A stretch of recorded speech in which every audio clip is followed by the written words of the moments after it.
10. I try not to look at Ruben in class on Monday, but I can't help it. We're working on our projects in Ms. Levitt's class, and when Oliver bends over our paper to continue drawing the first scene for our Gabever comic, I glance across the room to Ruben's table. He's looking right back at me, and I swear I see one side of his mouth curl into a smile, like he's saying, "I know you clogged your toilet," or "You had to bribe them with lollipops." I turn away fast and wait for Oliver to finish drawing the teeter-totter on the page. It looks exactly like the one from pre-K, with the same square, plastic seats right next to the sandbox. I've sketched out the whole scene, and Oliver is drawing the final version. Then I'll add the speech bubbles, how he invited me on and said, "Try again," when I fell, and how my mom said, "What's a teeter without a totter?" "Hey," I whisper, and I lean in toward Oliver. "You want to hear something weird?" Oliver nods but keeps drawing. "I think I saw Ruben in the upstairs window when we were leaving Knox and Kobe's house." "What?" he whispers back. This time, he looks up from the comic. Then he glances back at Ruben, who's sketching light pencil lines on a piece of notebook paper. Oliver turns back around and whispers, "Why would he be in their house?" "I don't know," I say. "Maybe he's their brother?" "Then why wouldn't he be babysitting?" Oliver asks. "I know for a fact if I had little brothers, my mom wouldn't be paying someone else to watch them. She'd be having me do it for free." "That's what I was wondering," I say. "It couldn't have been him." Talking about Ruben in whispers feels like gobbledygook guts, and I'm thinking maybe I should just walk over and ask him. Say, "Hey, did I see you at Knox and Kobe's house on Saturday?" But no one talks to Ruben, except for Ray. "Yeah, it was probably nothing," I say. We're getting back to work on Gabever, choosing colors for the scene, when the classroom door opens and Ray walks in. She hands a late pass from the office to Ms. Levitt. "Principal Tacker's making me write 2 apology notes now," she says. "And I'm not sorry about this one either." Ms. Levitt slides the note on her clipboard, then she smiles at Ray and points toward the door. But she doesn't point the way Principal Tacker points kids from the hallway into her office with her eyebrows all crumpled down like she means business. Ms. Levitt is pointing like she just wants to chat with Ray. Maybe she means business too, but a different kind of business. Ray sighs and follows Ms. Levitt outside the classroom.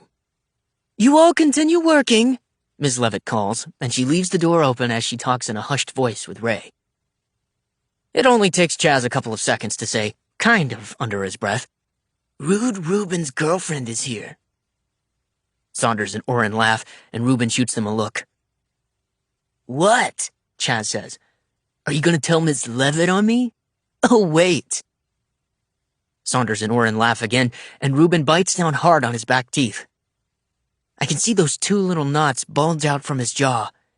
He shakes his head and gets back to work on his sketch. Oliver's laughing a little now, too, and since we're sitting shoulder to shoulder, I can feel the vibrations of his laugh in my body, and I wish he would stop because it feels rotten. At recess, Oliver joins in the basketball game, and I start sketching the big collision scene for our Gabever comic. When I look up, I watch the game a little, and Jolene fakes right and goes left around Saunders on the basketball court.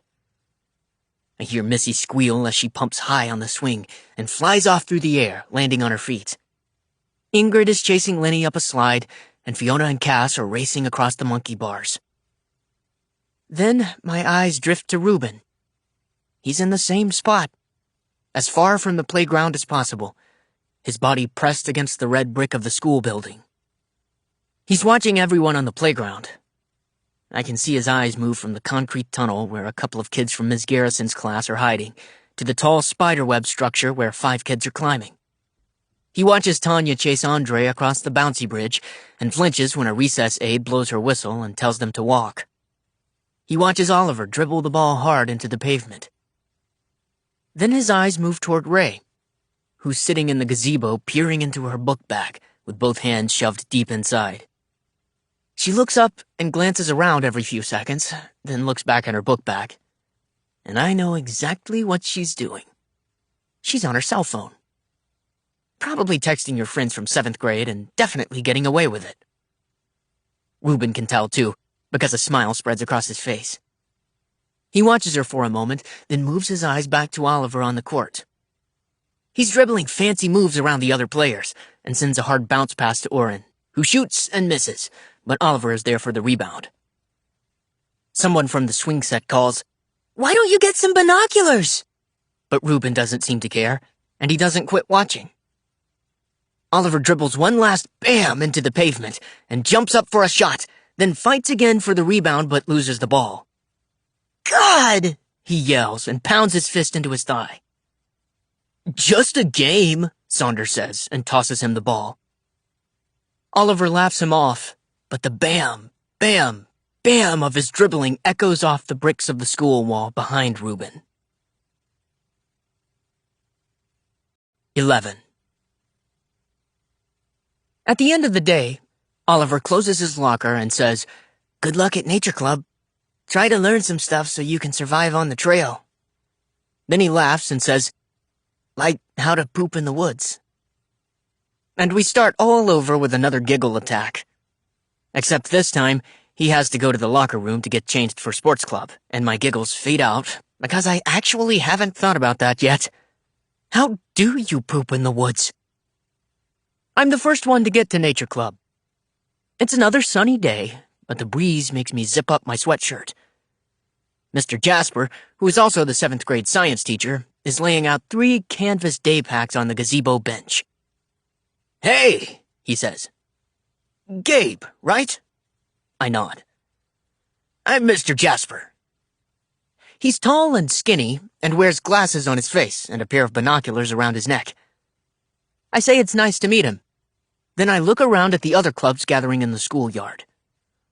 Oliver's running out from the locker room doors on the side of the school to the basketball courts. He gives fist bumps to a couple of 7th and 8th graders. Then Corey and Lenny and Jolene from our class run out after him too.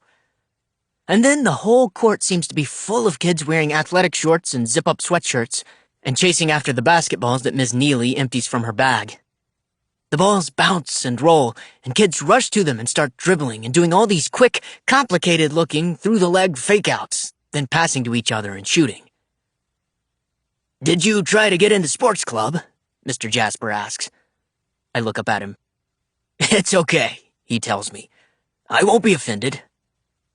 Miss Neely blows her whistle, and the kids gather in 4 lines across the courts. She blows her whistle again, and they drop down for 5 push-ups. "That?" I say, pointing to the sweaty push-uppers on the court.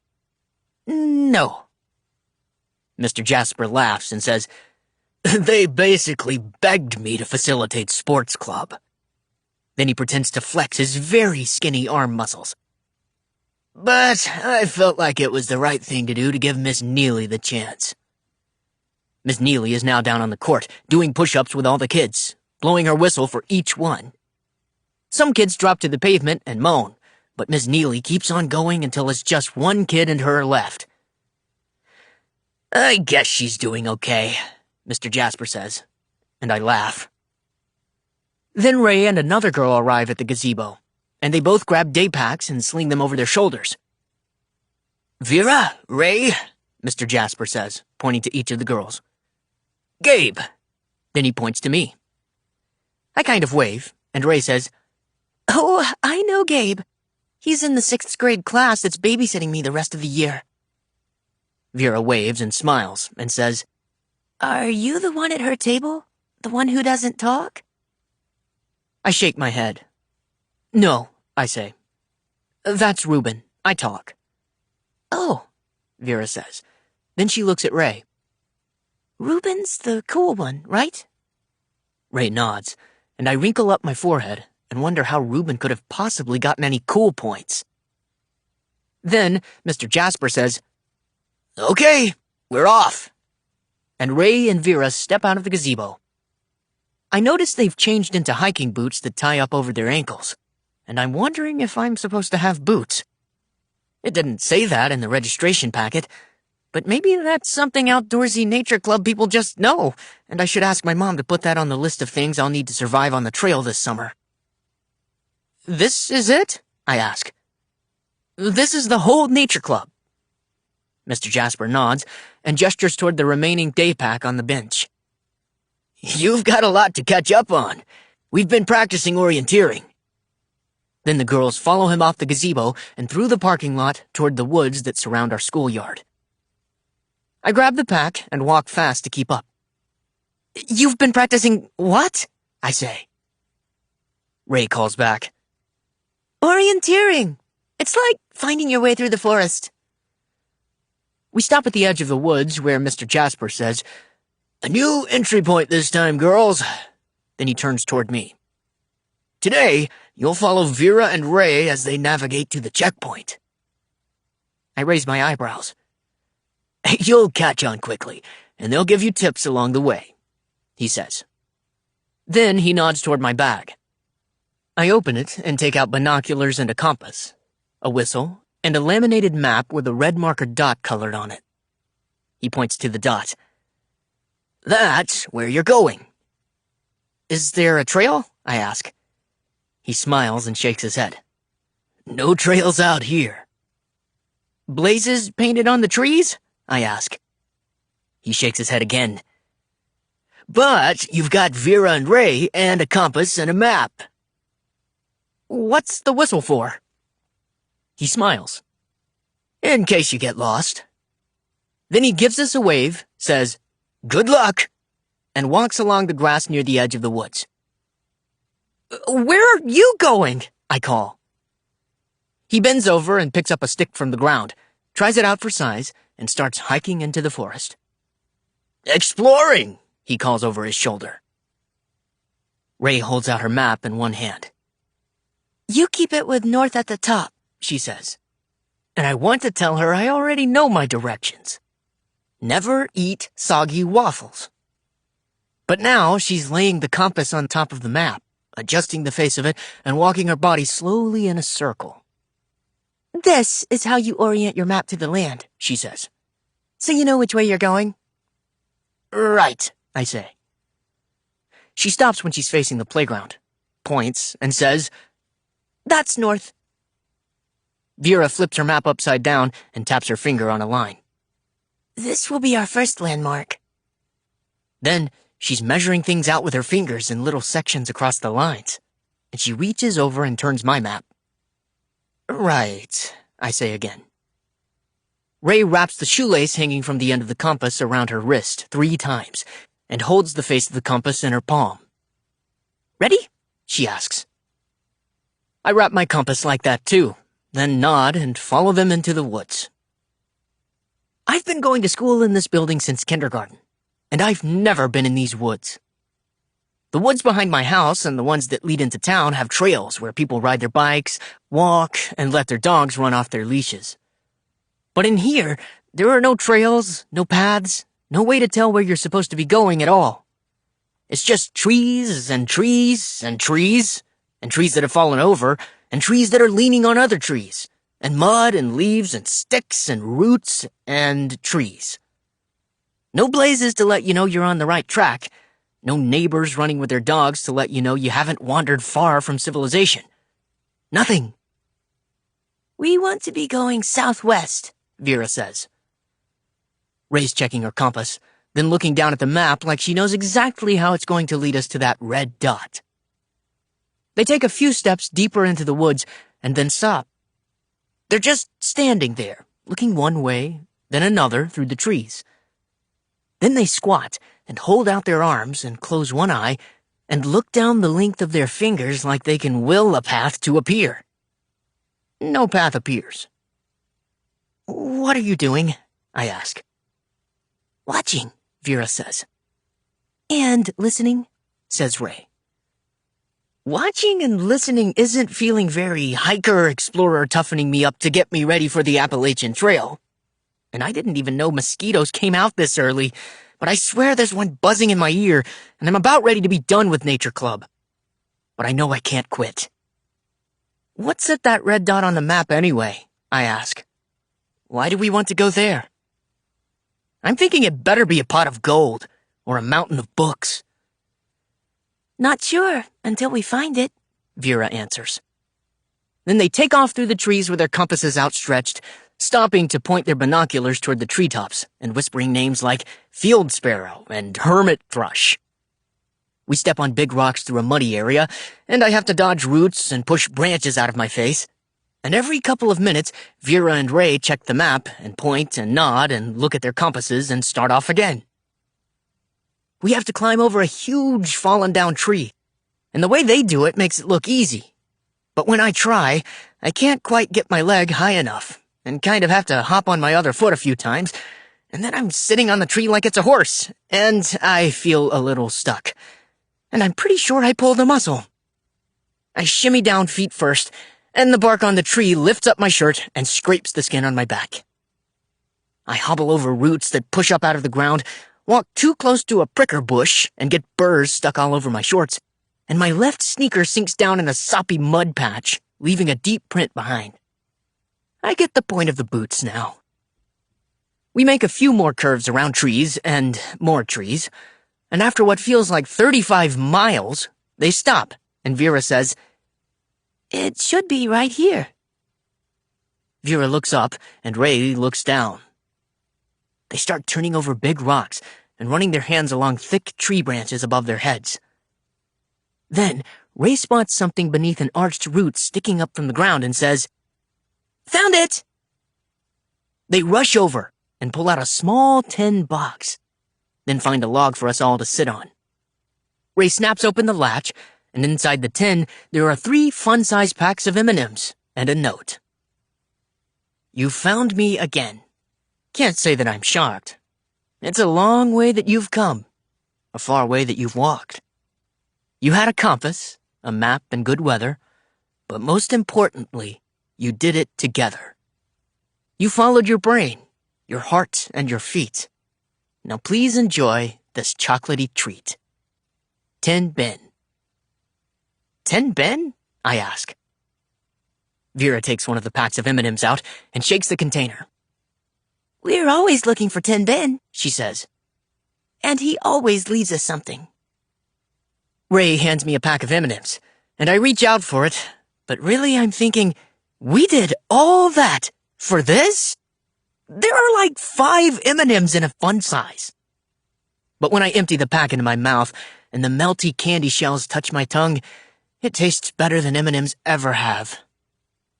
Before I can even swallow the chocolatey clump, Ray holds out a hand and says, "Wrappers." Vera and I hand over the M&Ms wrappers, and Ray puts them back in Tin Ben. "Leave no trace," she says. "What's that?" I ask. "It means leave the forest the way you found it," she says. "And don't go messing it up with your garbage." She snaps Tin Ben closed and slides it into her day pack. Then Vera looks down at her map and compass and says, "Better start heading back." Back? I'm thinking. I hadn't even thought about back. But they stand up from the log and hold their compasses out over their maps again. Then they take a step in the direction we just came from, twigs snapping beneath their boots as they hike off through the trees.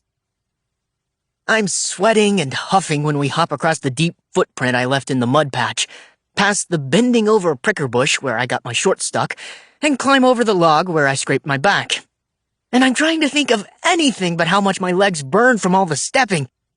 And my brain starts drifting to Reuben, and why he's the cool one.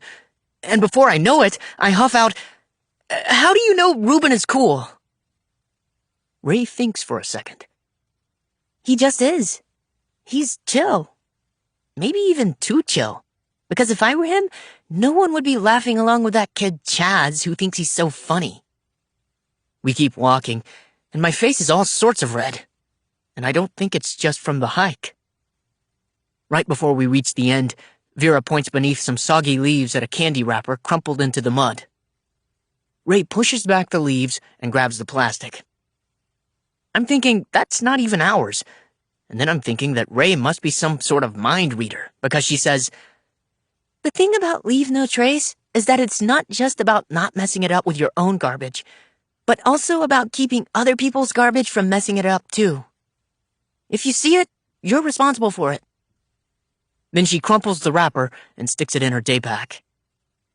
Mr. Jasper meets us at the wood's edge, where we started, and he gives us all fist bumps. And Vera hands him 10 bin. Great teamwork, he tells us. Then he turns to me. So, what do you think of Nature Club? I'm not really sure what I think of it. I thought it would be different. I thought it would be easier. I thought the M&Ms were amazing. But the words that actually come out of my mouth are, there were so many trees. The girls laugh, and so does Mr. Jasper. And everything looked the same in there, I continue. Every direction was just trees and roots and logs and trees and trees. Mr. Jasper smiles, and we start walking back toward the gazebo. That's the whole point of orienteering, he says. It's about finding yourself. Finding yourself in a place where everything looks familiar, and it's hard to tell anything apart. Like through a zillion trees, I say. Like through a zillion trees, he agrees. Mr. Jasper tells us to leave all the gear in the day packs, and I can see Oliver dribbling his basketball hard into the court. He looks over and waves at me, so I hold the binoculars up to my eyes and pretend I'm searching the court for him. When I catch him through the lenses, it seems like he's standing 1 inch in front of me, waving a huge hand right in my face. I can see the individual drops of sweat on his forehead, and his eyes are so big that he almost looks sad. I pretend I've just seen an Oliver monster, so I drop the binoculars and jump back and laugh and wave to him. He looks normal from here, not all big-eyed and sad. He laughs and does this funny little squatting hand gesture from behind. Did you poop in the woods? And I have to swallow my giggles as I listen to Mr. Jasper talking about all the stuff he noticed in the woods today. Things like sap and buds and a surprise he'll show us next time. Vera and Ray ooh and ah and start guessing. But I don't have any guesses, and club is over, and I'm excited to get to the bookstore. So I zip the map and compass in the pack and leave it on the gazebo bench. By the time I look up again, all the sports club kids are walking toward the locker room or the parking lot. But I don't see Oliver anymore. And if I wait more than a few minutes for him, my phone will start buzzing and my mom will send out the FBI. I kick the mud out of my sneakers, fasten my helmet, and hop on my bike. As I ride to the bookstore, I see kids walking in groups toward town. Chaz and Orrin and Saunders are standing together like a wall at the crosswalk, waiting for the guard to tell them they can go. I stop behind them so I don't have to think of anything to say. They're all laughing, and Chaz says, "But why does he just stand and stare at everyone all recessed? It's like he's some secret agent." That makes Orrin laugh so hard he doubles over. "He's Reconnaissance Reuben," Chaz says. "Recon Reuben." "What the heck does that mean?" Saunders asks. "Recon?" Chaz says. He stops laughing a little. "It's like what the military does when they're trying to get information about their enemy. You know, like studying or spying." Saunders and Orrin both burst out laughing. "Was that your nerd word of the day from your mom?" Orrin asks. "Shut up," Chaz says. "It's not even that hard of a word." But then he pretends to laugh along with them again, and they start talking about how Reuben was probably sent here to study our playground behaviors, and at any second we're going to get ambushed by a group of jungle gym-hating forces determined to take away our recess. "He's totally a spy," Chaz says. A little laugh is growing in my guts, thinking about a playground abolishing militia flying into our schoolyard, and I'm imagining it like a comic in my head. But the laugh turns to gobbledygook, because Recon Reuben is another name, another story told behind his back. And because maybe Ray is right. Maybe Reuben is the cool one, and everyone needs to quit laughing along. The guard walks out with her stop sign, and everyone starts moving across the street and up the sidewalk. I stand up on my pedals in the bike lane to power by them quickly, but even when I'm long past, I can still hear their laughter. And I kind of wish I were back in the woods. 12. Reuben. I know kids like Chaz and Orrin and Saunders. They're at every school I've been to, which is a lot.